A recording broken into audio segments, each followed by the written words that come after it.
Welcome to our panel discussion. Today on navigating the landscape of generative AI risks. We are privileged today to be joined by a group of industry experts and thought leaders who bring a wealth of knowledge and experience to artificial intelligence. Maybe just to set some context here and introduce the panel. As generative AI continues to evolve, it presents both transformative opportunities and complex risks that organizations must manage effectively. The key risks include impaired fairness due to algorithmic bias, intellectual property infringement, privacy concerns, malicious use, security threats, and so on.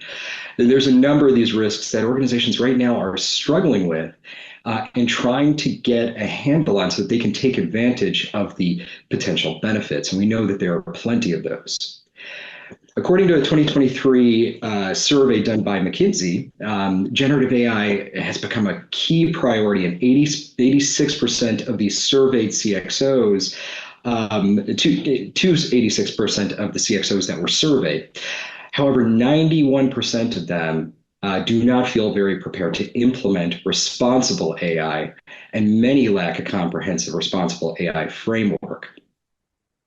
So today we're going to explore that. We're going to explore the risks of AI and Gen AI and what we can do as organizations to better prepare for those associated risks.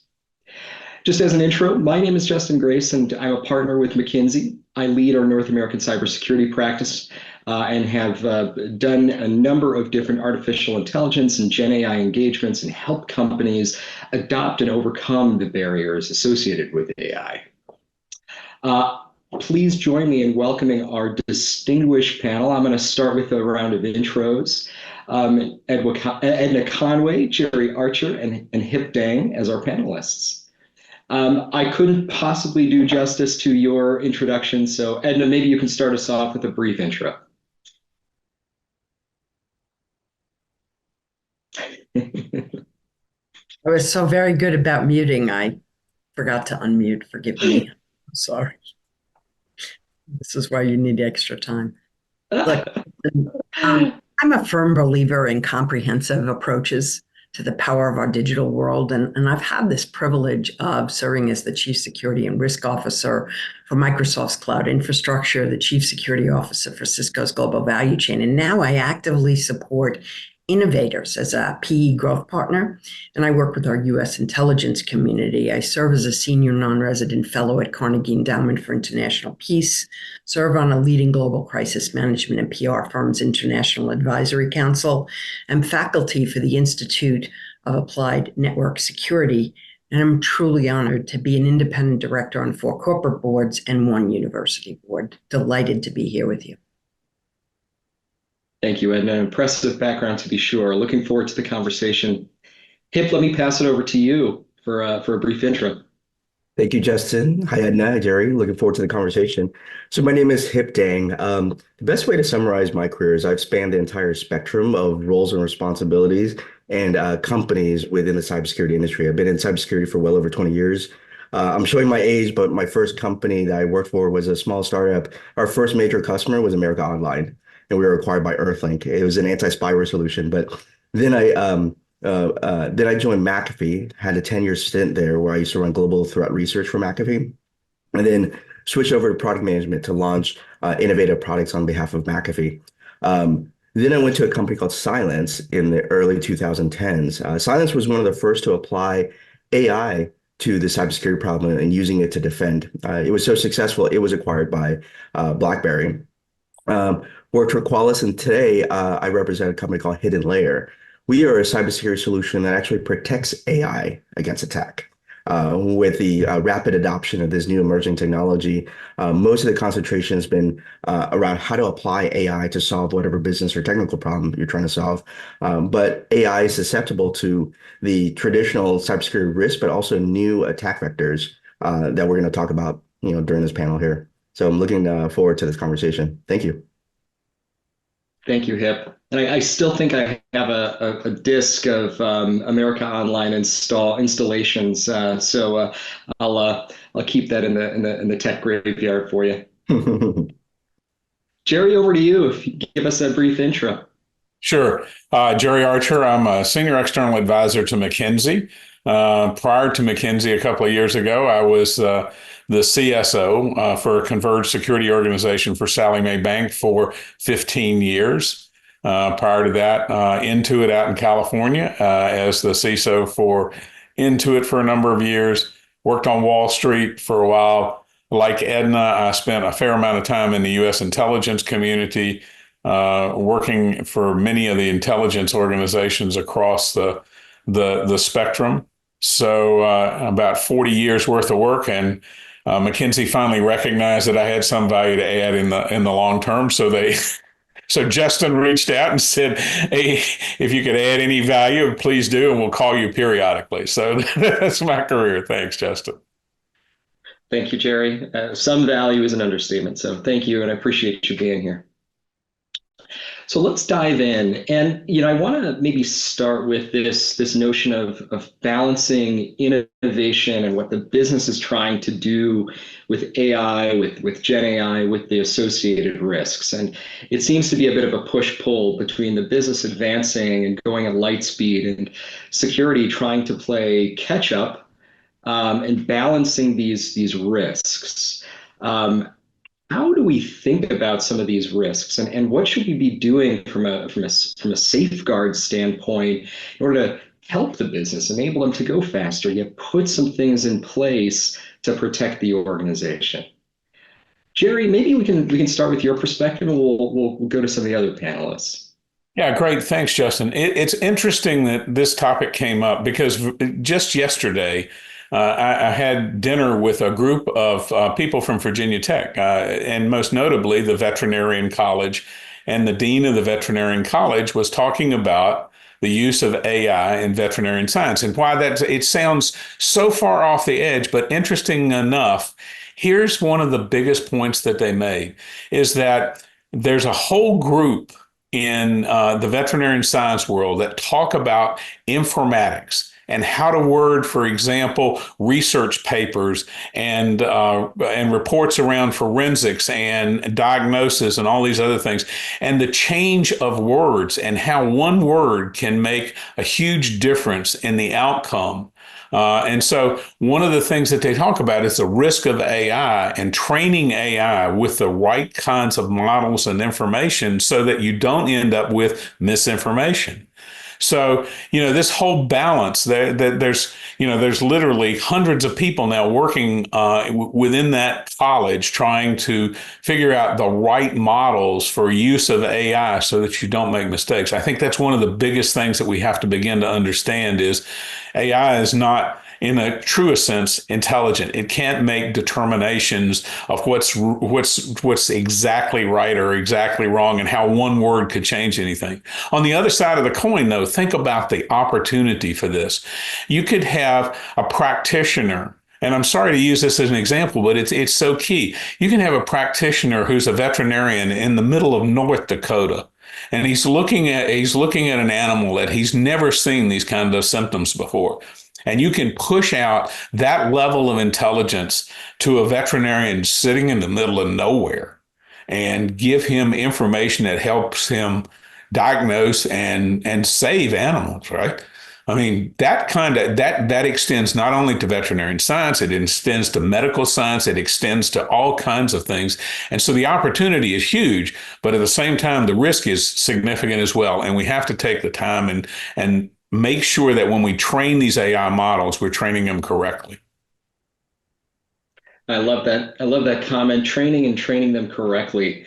That's a very loaded phrase. Training them correctly. I don't know if Edna or Hip, you want to comment on what does that mean and what we can do to ensure that we are training them correctly.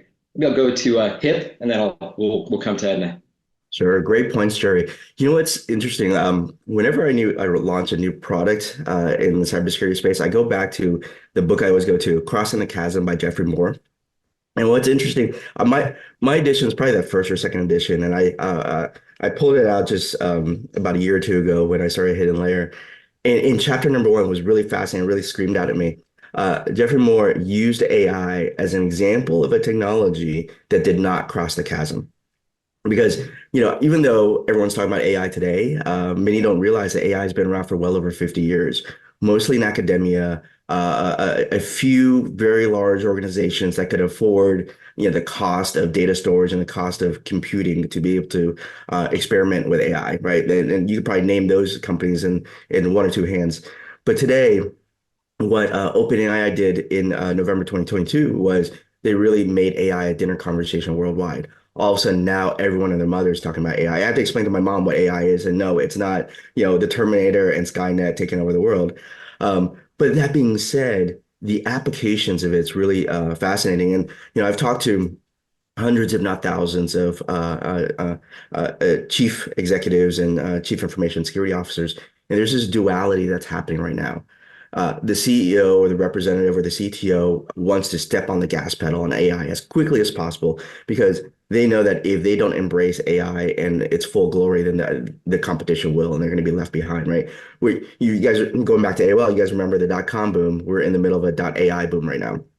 And so there's a hyper demand for AI, but back in the dot-com days, we didn't have the chief information security officer. That didn't exist. Cybersecurity as even an entity didn't really exist.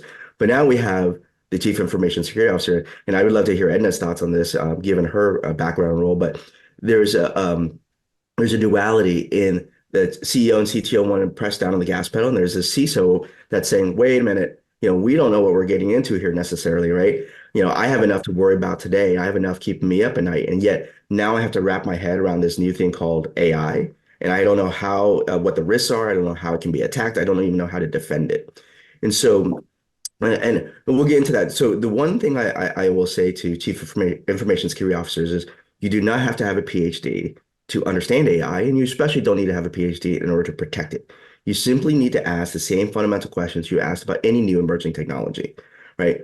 I can't protect things I don't know about. So where are the representation of all my AI models? Are they safe and secure? Are they actively being attacked? And can I respond in an appropriate way that makes sense for the business? And so, that healthy tension between innovation and security is where we want to find the balance. I love that. Edna, let me go over to you. What a terrific setup, right? So let's go back to what Jerry started us with, which is, in all honesty, the language matters, the output matters. And this is some of the new, I would say, potential as well as challenge since we came out with generative AI. And to Hip's valid point, we've been doing this for quite some time, but now why you're seeing this uptick is because we speak the language of humans. So I'm going to really make a pitch to not only emphasize what Hip said, which is let's get the humans involved and deploying the basic tenets of security, but also let's think about one unique reality, which is, can we look at this model and its output with human interaction? Jerry, you gave us the perfect example. Yesterday I was actually with MXD doing a keynote on this, and I was not familiar with them. They're one of the 17 institutes created by the US government, and they're focused here in Chicago on two aspects, both manufacturing and digital manufacturing, as well as cybersecurity together. When you think about that, you start to think about an area that will be very familiar to all of us, which is that convergence of IT and OT that we saw that we still haven't fully gotten to. But boy, is it alive and well. The one word challenge makes a difference. So I want to leave everybody with a reminder that this is about how the technology enables us as humans to make decisions, to give us more information more swiftly, as Jerry just articulated, whether you're sitting in North Dakota or in my home state, which is equally rural New Hampshire. You have a new capability, but you have an obligation. And the obligation is to bring your human capability, your human assessments, and make sure you're looking at a whole set of the life cycle of that generative AI model. I love that. And now I'm going to stick with you for a second because you brought it to the human element. And you, with your background, you've sat in legal roles, you've sat in risk roles, you've sat in cyber roles, and probably a whole host of others that you didn't have time to cover. But it's clear that AI needs to incorporate stakeholders, needs to build governance across this cross-functional group of stakeholders. Maybe you can talk a little bit about that. What does good look like here? And how do these stakeholders engage? And gosh, what do they do when they get together? Yeah, I think we have a wonderful opportunity to up level the way in which we engage in cross-functional leadership. And I'm not sure I want to call it governance per se, because I don't want people to think we're gating the power and potential of this new technology. To Hip's point, rather what we're doing is coming together to say, how can we A, utilize it, B, deploy it, and then effectively ensure that, like anything new or anything that has still existed and we're still using, get our arms around the challenges. So that means looking at one thing first, which is what's the regulatory scheme? What's happening out there? And I think we have a burden to actually participate in public-private partnerships and educate and partner, because all regulators always have good intent. They do not, however, always have the expertise that some of us in the field bring to the table. One.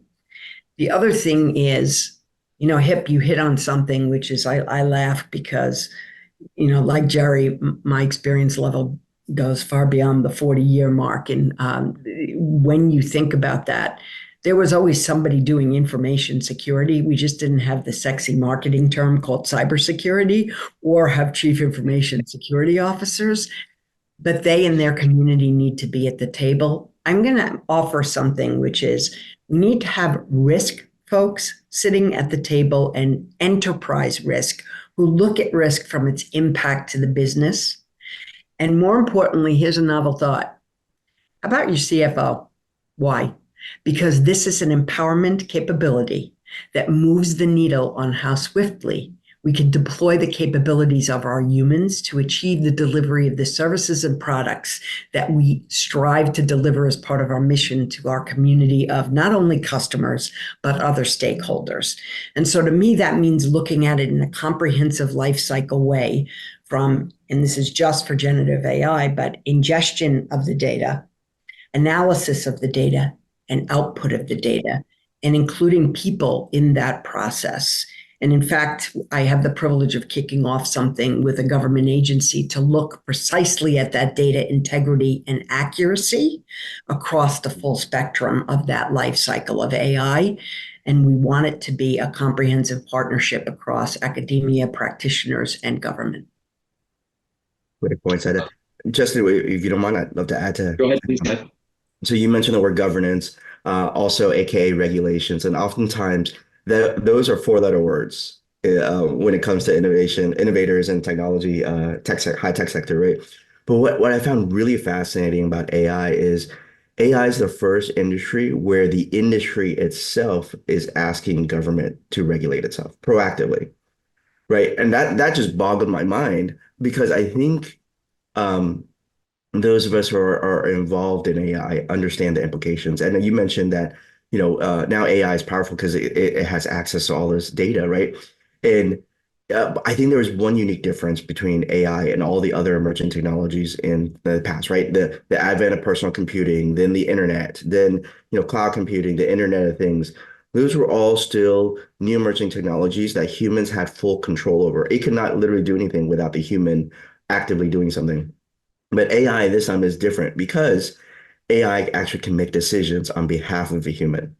Now, it is still very formulaic, right? AI is garbage in, garbage out. If you train AI on some, information or platform that is racist and full of bias, you're going to get an AI model that is racist and full of biases, right? And so that's where I think some of the governments and regulations will come into play. If we want AI to represent the best aspects of humanity, then we're going to have to make sure that we hold ourselves accountable to using the right information in order to train that data, but also giving it the right like power, for lack of a better word, but also safeguards and being able to implement that power in a responsible way. Now, I know this could be a little bit of hyperbole trying to compare AI with nuclear power, but we can take a page out of nuclear power that we as humans created. But at the end of the day, before any of those nuclear weapons of mass destruction were ever detonated, there was always a human that that transposed the morality, the implications of the society and the economy and everything like that before making that decision. AI isn't guided by a moral compass like humans are. And so that's where I think the right balance of regulations and governance does come into play, which is still allowing not giving it full power to be able to do some of the things that it could potentially do. Justin, and to add to that, the regulatory piece is, I think, very interesting to me. I think we have to move away from talking about regulators as sort of an external third party who's coming to do an audit on us. We have to embrace the regulators now as partners. We found this at the bank when we started transitioning into the cloud. We were the first bank in the United States to go fully cloud based. And one of the things that we found is that the regulators don't have the experience, as Edna pointed out, they don't have the experience and the expertise to understand fully what's going on. So the idea that they come in and they audit without pre-knowledge is going to be a big mistake. We have an opportunity to build this foundation, partner with our regulators, get sensible regulation that works for everyone, that allows innovation to continue. But at the same time, we have to educate our regulators because they're not going to have the opportunities that we have to understand what's going on in this AI world, and I would like to bring it back to one point, and it's a McKinsey point. So I'll ultimately turn it back to Justin.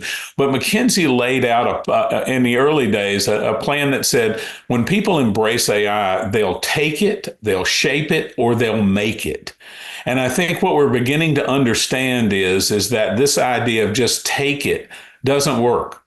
People are not, unless you're really on the far edge of something where there's no real significant customer value to what you're offering up, take it doesn't seem to work. Shape it and make it are going to be the future. In the first comment I made, for the life of me, I don't think veterinarians around the world are going to go to Chat GPT to ask a question about a diagnosis.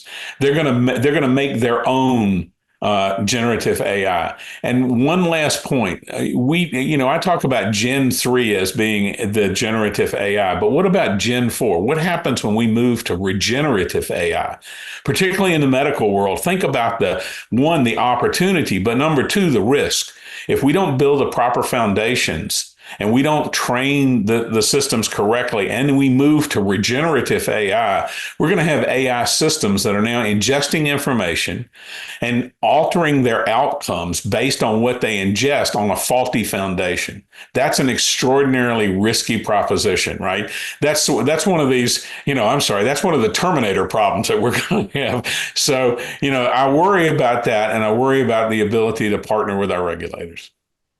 Jerry, would you mind if I add to that, Justin? Go ahead. Jerry, you bring up a very good point that I'd like to really drive home. You mentioned that viewing regulators as instead of a third party that's preventing me from doing my job and partnering with them. And I would say that lesson is also true within the corporate entity, right? What I've seen, and so the chief information security officer and his or her team, depending if they have a healthy relationship with the rest of the org or not, because I've seen developers respond to security professionals like, "Oh my God, I just want to push my code out. Why are you auditing my code? Why are you red teaming it?" and everything like that, right? And IT organizations, similar thing.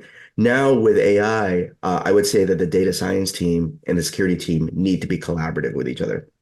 And so in the early days of us talking to many enterprise companies, and we talked to the security organization, we asked them, do you know if you have a data science team? We're like, well, I don't know. I think so, right? Because oftentimes the data science team was a skunkworks project in the early days of AI, trying to dabble in, and there was no security implications around that. But now that data scientists have become the Class A citizen in many organizations, there is a need to collaborate between the data science team and the security team. And data scientists not being security experts, and the power and extensibility of the various different models and model formats can be very, very powerful. And they might not even realize that they're adding functionality that could expose cybersecurity risk into the organization. So my my little soapbox is, if you're a data scientist, please reach across the aisle and build a relationship with your cybersecurity organization and the cybersecurity teams. Please go in and find where your data science, and you don't even need to have a data science team today in your organization to be dabbling in AI. It could be the R&D team, it could be the HR team, it could be the finance team. Any department within the organization, I guarantee you, is most likely dabbling in some type of AI today. All right, Justin, I can't resist. One more. Go ahead. Yeah, absolutely. I think don't forget that somewhere buried deep in supply chain operations, the people who've been dealing with ERP systems and planning have been doing data science for years. You have them. They are there, number one. And I have a proposal to say, how do you do this? To Hip's very valid point. We have an opportunity to build into a secure development lifecycle the concepts necessary to achieve this with AI moving forward.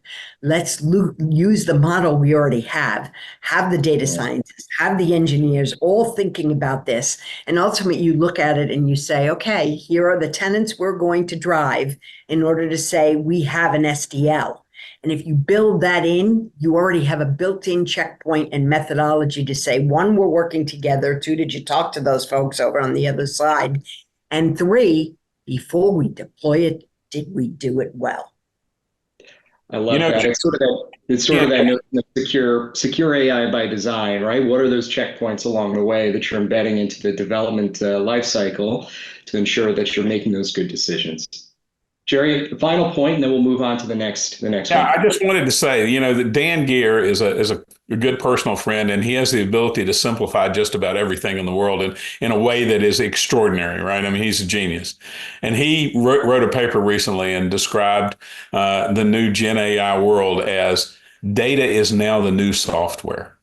And what we're talking about in this conversation is basically that. We're moving into this whole new world where the outcome of your system is no longer about those people who wrote software. It's about the data that you put into it. And so the data is now the new software, and building the SDLCs, the security models, and everything else around the data is now the important feature of what we're doing. I love that, Jerry. We're going to move to the next question. I think your question is a really good jumping off point for HIP. We think about what you guys do at Hidden Layer. It's all about mitigation of the risk from a technology standpoint. Maybe you can talk a little bit about what you've seen from a tech standpoint. What should we be thinking about? What are the ways in which we can be securing our AI infrastructure, and what does that construct look like, HIP? Yeah, great question, Justin. The great news is we touched on it in the beginning of our conversations here, and I'll dig a little bit deeper into it, right? So I talked about, that whenever I give keynotes to chief information security officers and security conferences, and we talk about AI, you start to see that glaze look over their eyes, right? It's like, man, I'm already losing sleep over traditional assets I have to protect, but now there's a new AI thing. And going back to what I mentioned before, it's like, you don't have to have a PhD in order to understand AI, nor to protect it.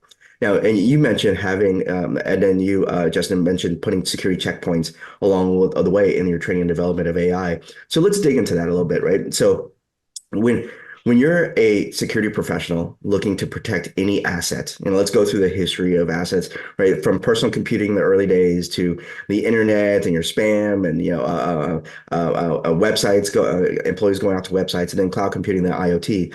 Well, AI is just yet another emerging technology that we're used to adjusting to. So whenever a new emerging technology comes out, what are the fundamental questions that we as security professionals need to ask ourselves in order to protect that thing within our corporate environment? So number one, I can't protect the things I don't know about, right? So I need to discover, where are my models within my organization? Now, I like to think of it in three major categories. And borrowing a term that we've used in the industry is managed and unmanaged, right? So there's managed models, which is the models that your organization are actively training and developing and incorporating into your tech stack. chances are you have a data science or R&D team that is using something like an ML ops tool, ML operations tool, where they're using that to actively train and develop their models. So do an audit, find out where those tools are, find out who's using them, find out who's owning those models. That gives you the first answer to your question, which is those are the things that you're going to want to protect because you're going to be pouring sensitive training and data into those models in order to solve whatever business or technical problem you're trying to solve, right? So that's step number one, discovery, your managed models. Step number two is your unmanaged models. What I mean by that is everyone and their mother can go out, including the college intern, can go out to the internet and download a third-party open source model that they can start dabbling and playing around with. If you're not familiar with a company called Hugging Face, Hugging Face, think of them as the GitHub of machine learning models. Because I'm old, I think of them as the Napster of AI models. Because if you remember back in the days when I was trying to download my favorite, in-sync MP3, I didn't know what I got, and you could have gotten a Trojan for all you knew. And that is literally the case in terms of machine learning models, especially third-party open source models. To give you an idea of the hyper demand of third-party pre-trained models today, about a year and a half ago, 2 years ago, Hugging Face only had about 50,000 machine learning models on their platform you could download. I just checked the other day. They've exceeded well over 950,000. They're going to exceed 1 million models in the next upcoming days. And that's just a matter of 2 years. So that's what I mean. So a machine learning model, what's interesting about it is it is susceptible to all the traditional cybersecurity risks because the model has both sensitive data that's been trained on and it has code execution capabilities combined into one. That is exactly what threat actors have been always trying to get to. They're trying to get to the data, and how do they get to it? Using code execution capabilities. But now you have both combined into one. So it's like putting the keys to the safe on the safe itself. So inevitably, that's going to be the new attack vector, right? And because machine learning model is so powerful, it can have all the traditional cybersecurity risks. It can have vulnerabilities that can be exploited, backdoors, and then you mentioned supply chain attack, right? That is literally could happen in a machine learning model.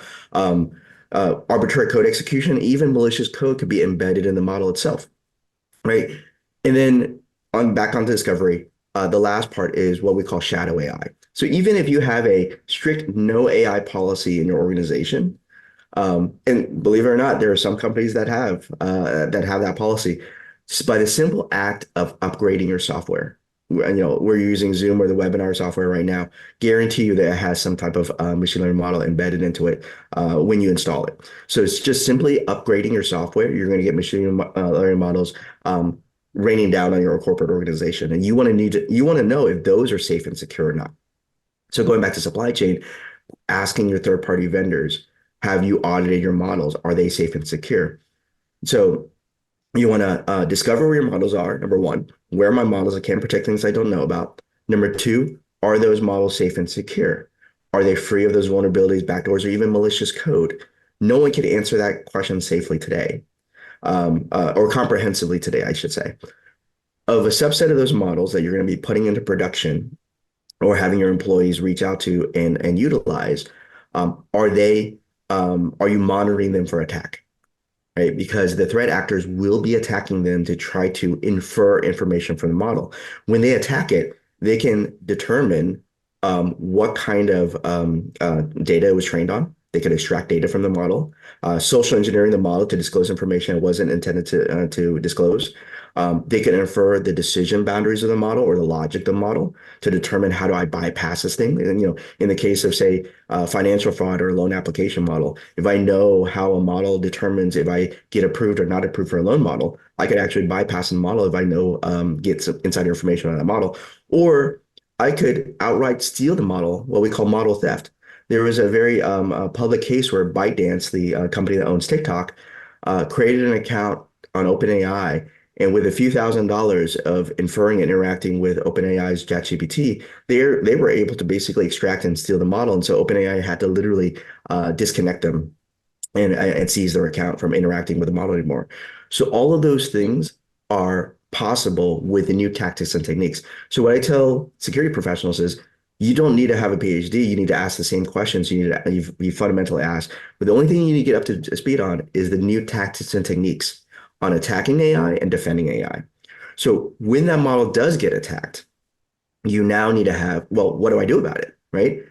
Do I have an incident response playbook for AI? Most likely not. Do I have the right tools and safeguards in place in order to be able to monitor and respond appropriately?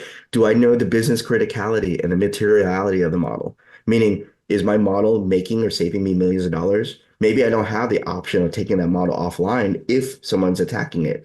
And, can I do a more of a surgical response? Maybe I could prevent the requester from continuing to interact with the model. Maybe I put an attacker into a sandbox, making them think that they're interacting with the model, the legitimate model, but I'm actually monitoring what they're trying to do and what they're trying to access, right? So there's ways to respond to an attack that we haven't even thought about until you understand the tactics and techniques of attacking a model. And then the last thing, if you put all those things in place, if you put the processes and procedures, people and products in place, you have a better understanding of your overall AI security posture, right? And then you will be better equipped to be compliant to the number of regulations that's in draft form right now in practically every government entity. So again, going back to review, the way that you secure AI is the same thing that you've done your entire career. Discover where the models are, ensure that they're safe and secure, monitor them for attack, have a response plan if and when it does get attacked, and put the right governance in place internally and processes so that you can be compliant. So I may love I that. may I add to that? Go ahead. Yeah, absolutely. I think very simply said, and a beautiful plan. In addition, let me add something, which is don't forget, because we're talking about risk at an enterprise level as well, that we ought to be thinking about how we can address the manifestation should something slip through the cracks of what can be done. And so, having spanned a career that isn't just software or hardware, but both, I would urge folks to think about, because attack vectors still focus on third parties. There's still more of them than there are of us. Number one, we just saw an intriguing one arise in Lebanon. The other thing I think is building in anomaly detection inside of your hardware. I'm a big fan of doing in the logic of chips, so that your fail-safe is you're going to see a manifestation in whatever fashion that chip is controlling from a functionality perspective, so that all right, we missed it, but let's contain it. So this is an opportunity for us to think comprehensively and leverage the power of AI, and quite frankly, the simplicity of the beautiful model that Hip just laid out on using something we've always deployed and not forgetting about that, despite the fact that it's applied to new technology. Absolutely. And I'll add to that if you don't mind, we'll continue to riff, right? So talking about putting checkpoints and shifting left in this, and auditing your supply chain. Man, we're gonna have to audit supply chains of pagers now. Now, that being said, we've always talked about supply chain security in the past, right? But mostly it's been around looking for backdoors, ways to get into our software. But now it can actually be weaponized. But with AI, let's talk about supply chain for AI, right? Justin, you mentioned putting checkpoints in place. So if you are downloading a model from a third-party entity, always scan those models for vulnerabilities and backdoors and malicious code, right? Number two, any model that's within your organization, constantly scan those, especially since you're training new versions of the model. Whenever you have a new version that you've poured new additional data in, you might have added new functionality in, scan that for evidence of a supply chain attack. And then before you take that model and put it into production, before you expose it to the outside world, scan it again. Make sure you have a snapshot of a known safe state before you put it out there without any vulnerabilities that could be exploited. But we're also working with many of the industry leaders in creating a standard for digitally signing models as well, right? So that you can attest to the model that you are downloading does come from a company that it was intended to come from, but also that company will attest to the safety and security of those models. Yeah, one last point, and I know we've talked about this, and HIP laid out a nice 5-point plan, but I would only say that as the Cloud Security Alliance looked into the AI model and built a safety committee, they defined 92 different attack scenarios that you could against AI. They're all new. And so, as a CISO, you're going to have to learn a lot, and you're going to have to bring yourself up to speed about what all these attack scenarios. Now, some of them are obviously on the far edge, but nonetheless, as we've seen over time with cybersecurity, far edge attacks turn into reality. So we're going to have to address, and I suspect 92 is just the beginning. We'll find more as we go through this, but this is going to be a steep learning curve, and it's moving very, very fast. Love that, Jerry. I think we have time for one more question before we wrap. But I want to maybe bring this into the real world, and each of you have covered some specific examples, and would love maybe you talk about some of the goods, the bads, the uglies. What do we need to avoid? What are some that come to mind as you think about the manifestation of these risks? Hip, you talked about the ByteDance TikTok model. You talked about Hugging Face, but and I love that. But what are the visceral ones that come to mind of what companies are doing either really well that we should model ourselves after, or ones that we should avoid and definitely learn from? Hip, maybe I can start with you if that's okay. Yeah, absolutely. I affectionately call large language models the Cardassians of AI because they're getting all the attention right now. So any company right now, they're most likely going to be looking at, all right, how do I incorporate large language models into my tech stack? Maybe I can, augment my support. Maybe I can be able to answer questions from my customers coming in much faster, much more efficiently. So I think that's the very obvious use case of large language models, right? Some people are using, OpenAI ChatGPT as, a new Google search engine. But you have to realize that it is just manifesting, calculating what's the right sequence of words to be able to answer that question. Now, it does it really well, but it all can also hallucinate, or it could also lead you to misinformation or even outright wrong information, right? So I think there's, and people need to go in using LLMs eyes wide open on what it can do and it can't do. And honestly, I do the same thing with humans. Anyone human that tells me anything, I immediately fact check them, right? So you should absolutely do the same thing with a large language model. Don't take it at face value. Go to your sources, fact check them before you actually use that, make a decision or apply it. That being said, LLMs is not the only application of AI. There are so many different applications, from classification models, image recognition, making decisions faster than a human. I'll use the financial sector as an example. The financial sector is one of the early adopters of AI, and they've been able to apply non-LLM machine learning models to a very successful degree. One is identifying financial fraud, right? Being able to, because historically you look at financial fraud, it's like, okay, there's like a little bit of red flags. Like, okay, Hip normally lives in Portland, Oregon. All of a sudden his credit card was used somewhere in Eastern Europe. That's an obvious red flag of, potential financial fraud, right? But what if because I'm a road warrior, I travel all the time. And the downside of that is I might literally be in Eastern Europe. I need to use a credit card, and I can't speak the language. I'm fumbling through this, and I need to finish the transaction. But what AI can really do well is aggregating a whole bunch of data together and finding symptoms, a much more accurate symptom, of financial fraud. Or the financial sector also uses it for approving loans. We were brought in, I can't name the organization, but we were brought into a very large financial organization to do red teaming on their loan application models. And what was really fascinating, because, a bank has such a wealth of data. I mean, they have decades, if not a century, full of data of people who've applied for loans and the type of people historically who paid back their loans or defaulted on their loans, right? And so what you learn from the past can help you make better decisions in the future. But as we touch on the topic of, you are what you eat when it comes to AI, the quality of the data or lack thereof can also influence the decisions of a model. So in this one scenario, a loan application model that we red teamed, we realized that there was a whole bunch of US and Western Europe data, but not so much data for other countries.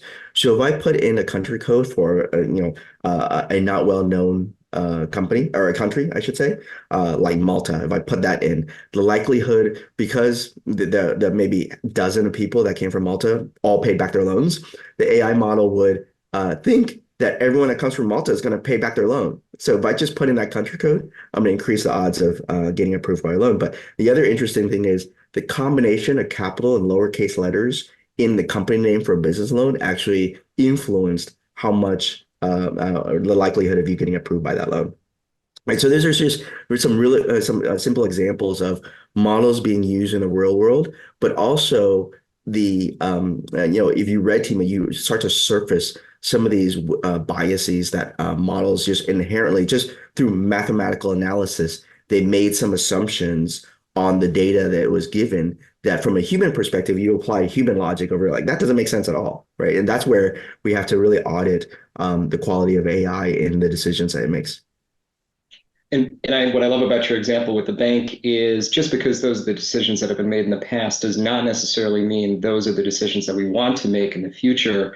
And not only using that data to make good decisions, but shaping how we're going to use it and shaping the ethos of the AI decision-making engine going forward, which is something we have to keep in mind.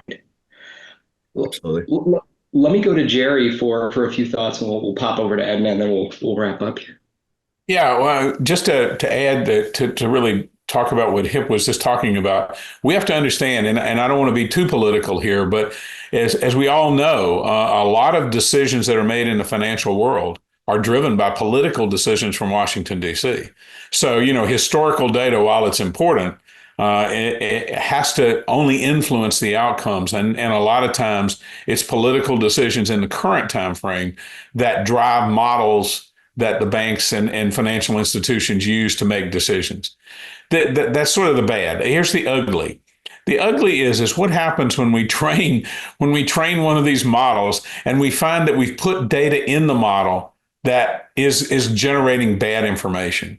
The corpus of material that we've used, we have to save someplace. I mean, think about this. Not only do we train a model, but we just can't willy-nilly pull out anything bad that we put into it. We kind of have to start over again. And we have to look at the corpus of training material, filter out what was wrong with the training material, and then sort of retrain our model. And that's a whole new category of ugly that we have to deal with as part of these AI models, and to figure out. And I'm sure, Justin, I hate to turn it back to you, but you guys at McKinsey have this problem in spades in the sense that you don't want to infect your models of AI with confidential client data that you can't pull out, right? I mean, it's very difficult to pull the data out. So you have to be extraordinarily careful. And so that to me is the ugly side, at least today, of AI models and generative AI models that we're dealing with. Yeah, to your point, we've had a lot of, we are rewiring our firm in the way that we fundamentally do consulting. And you're absolutely right. It's emphasized the importance of the data that you put in and made us good stewards for what we put in and what we validate is coming out of it, 100%. And let me go to you. Yeah, I'll be quick because I think that I can sum it up with, unlike the AI that we've used traditionally for years now, I'll give you something to sit with Hip's analogy about the Kardashian story. I think the generative AI is an English major, not a math major. Stop using it in a fashion that you think will lead you to predictive analysis. And I'm going to keep reminding everybody, don't forget the human. Jerry hit the nail on the head. Just because we did it in the past, that might have been motivated by a political motivation, and that may not be what we want to do in the future. Last time I looked, the only ones who can make that decision are the actual intelligent, sentient beings on the planet.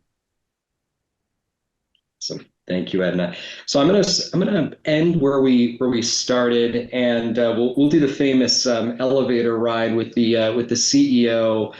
who you're riding down with, and she says to you, hey, we are implementing this new AI-driven model, and you only have a couple of seconds to say, give her some advice before the doors open and you go off to wherever you're going.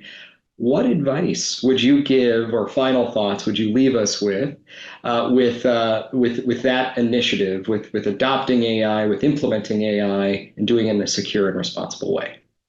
Hip, let me start with you. Yeah, I would say think about integrating my security mindset from the very beginning. Whether that means hiring, McKinsey or a consultant to come in and help you fill in the gaps of what you don't know, or using a product like Hidden Layer in order to scan your models in order to monitor it for attack. But if you incorporate security the right way it's not going to impede your adoption of AI. If anything, it's going to accelerate it. So we have a tagline in Hidden Layer, going from pause to possibility, because we're trying to do exactly that. Help customers and companies adopt AI, but doing it eyes wide open, and sprinkling in security throughout that entire process, so that when you go out the gate with your model, you know that you're safe and secure. Thank you, Hip. Jerry, let me go to you, and then we'll round it out with Edna. Yeah, I think the same thing. Make sure that security has a clear, unambiguous seat at the table. And this is the greatest opportunity that as a CEO you will have in the next decade. Embrace this and go forward and innovate, and you will find that it's just an incredibly powerful tool for your environment. So don't hesitate, but make sure security has a clear, unambiguous seat at the table. I love it. And take us home. Well, I'm not sure I can add to what was already said, because I too am a big fan of this, and the power and potential of this is something that CEOs should embrace, quite frankly, with joy, because they find themselves at a time, as Jerry said, that we have not had in the past. It is a pivotal moment. What a great time to be alive and see this inflection point. The last thing I would say is, if we do not get comprehensive collaboration across all the fields in your organization working on this together, we will fail. This is the moment when we need to get those cross-functional councils right. What I love about all of your ending comments is that they're inspirational rather than gloom and doom. And Hip, to your point, this isn't Skynet. This isn't the Matrix. There's tremendous opportunity, and we should go forward with optimism and with enthusiasm. But there are some things to take into account and make sure that your AI project doesn't become the Manhattan Project. So with that, first off, I just want to thank you, Jerry, Edna, Hip, for some of the most valuable insights that I've heard. This was a tremendous conversation. I think we got some very specific things that we can take back, and some really good things to just sort of sit back and think about and digest in our organization. So this was just a tremendous discussion. We could go on forever. But to everyone listening, thank you for joining. We appreciate the opportunity to chat with you about this, and feel free to reach out to any of us if you have questions or want to continue the conversation. With that, we'll bid you a good day. Take care. Thank you, everybody. Thank you.